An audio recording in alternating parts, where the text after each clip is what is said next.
dal leen ak jàmm ci seen page spéciale Ramadan.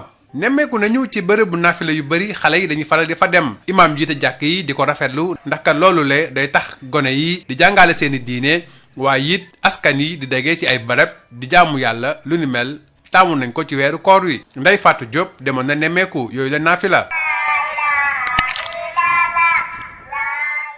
booy dugg ci jàkka ji imam baa ngi def ay dikr ak ñetti xale yu góor laata ñuy commencé nafila imam Diouf nag di ñu xamal ni dafa bëgg xale yi gën a farlu ci dem jàkka. waaw loolu tamit lu ci am solo la ndax xam nga bu fekkee nodd nañ ba pare ñun tàmbali zikr bi ko defee képp koo xam ne déggul nga ko dina la fàttali ne lii day waxtu julli jot na bu ko defee di nga mën a ñëw xale yi tamit dañ ci gën a sawar boo gisee tamit ñuy def zikr bi dañu bu gën a ñaax xale yi pour ñu gën a xam lan mooy seen diine ginnaaw dañ fee nekk ay gone te bu ëllëgee ñoo ñu war remplacer tamit ci jàkk ji wala leen teg yoon jàngal leen diine jàngal leen naka la ñu mën a doxale sawarloo leen tamit ci mbooloo mi daal. xale yi nag duñu xamal ni dem julli ji ci jàkka ja ci la ñuy gën a teewlu. jàkka ji moo lañ taaw moo gën a baax rek xale yi yëpp fi la ñuy toog mag yi ñu jullee ndoo asawul boo gën a neex.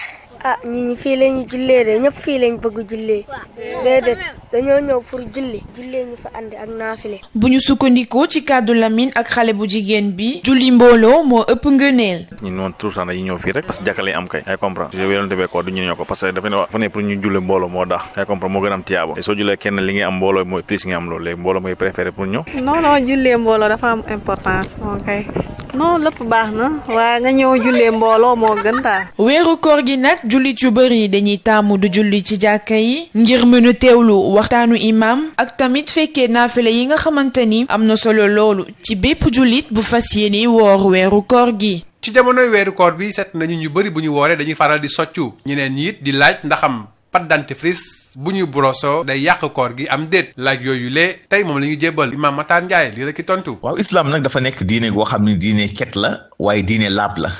ba tax na lii nga xam ne mooy wàllu soccu islam daf ko rafetlu lool ci jullit rawat na nag bu nekkee ci jamono koor gis nga yonent bi sallallahu alayhi wa sallam nee na bu fekkoon bañ a teg coono sama xeet kon boobaa dinaa leen digal nu soccu balaa nuy jàpp waxtu wu nekk pour wan leen ni rek soccu dafa am place bu am importance ci l'islam rawat na nag ci nga xam ne dafa woor moo tax dañuy digal léeg-léeg ki nga xam ne dafa woor muy soccu ci bëccëgu weeru koor bi loolu sunna la bu ko defee soccu googu sax mën na ko dimbale ba dina moytu xetu gémmin waaye liñ ciy leeral mooy buy socc tam na def attention trop ba nga xam ne socc bi benn mu bañ a tooy benn bi tam mu def attention ba nga xam ni sew-sew yooyu nekk socc bi tam bañ a dellu dugg ci biiram ndax bu duggee ci biiram loolu day yàq koor li nga xam ne dafa aju ci wàllu pâte dentifrice nag wax dëgg yàlla dañ ko sib lool ci aji oor ci ndax dañuy regal li nu sib nag mooy lépp loo xam ne regal nanu mu yàq koor te pâte dentifrice benn regal nanu mu dugg ci jàll dem ci biir ba wala sax caf ko gi di saf ci làmmiñam te loolu dañ ko sib bu dee wàllu pâte dentifrice nit ki aji oor ji wala ki woor mën na ko def benn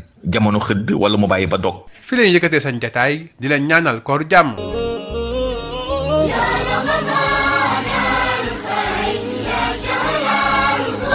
Bonjour et bienvenue dans votre page spéciale Ramadan. De plus en plus, les séances de nafila sont fréquentées par les jeunes qui trouvent l'occasion de se retrouver. Selon cet imam, la prière collective est aussi un moyen de socialisation, mais aussi de pratique et d'éducation envers les jeunes. Ndeye Fatou Diop a assisté à ces séances de prière surérogatoire.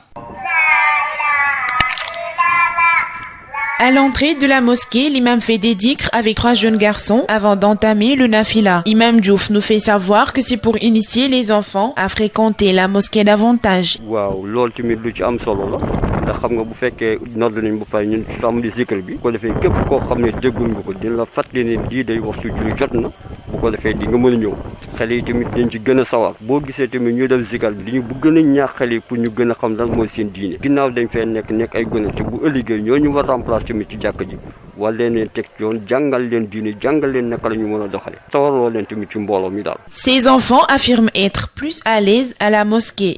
jàkka ji moo lañ taaw moo gën a baax rek xale yi yëpp fi la ñuy toog mag yi ñu jullee ndoo asawul boo gën a neex. ñi fii la ñu jullee de ñëpp fii lañ bëgg jullee déedéet dañoo ñëw pour jullee ñu fa andi ak naafile. Pour Lamine et cette jeune fille, prier en communauté est plus bénéfique, surtout en cette période. Prier en communauté, c'est plus bon que seul, tu vois. Pas même, c'est le prophète qui a dit, c'est pas moi qui a dit, c'est pour ça qu'on fait ça. Prier à la mosquée, c'est le plus important. Durant ce mois de Ramadan, nombreux sont les musulmans qui font le choix de prier à la mosquée pour bénéficier des prêches de l'imam, mais aussi pour ne pas rater le nafila, qui est très important pour tout musulman apte à jeûner. Que dit la religion par rapport à l'usage du cure-dent? Quelles sont les vertus et les bienfaits du cure-dent dans la religion?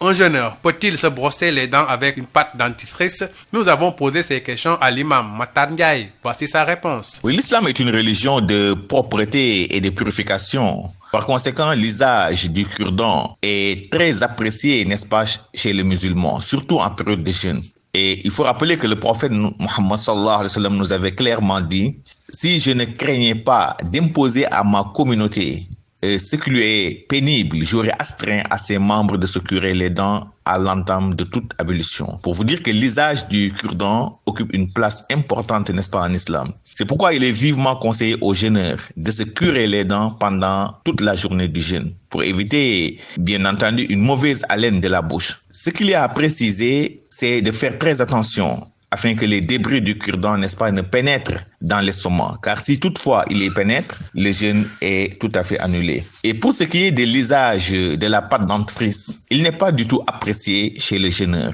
de peur qu'elle n'entre dans l'estomac ou de peur que le goût, n'est-ce pas, ou la saveur de la pâte ne se ressente à travers la langue. On peut l'utiliser soit à l'entame du jeûne ou soit à la rupture. C'est la fin de votre page spéciale Ramadan. Merci de l'avoir suivi.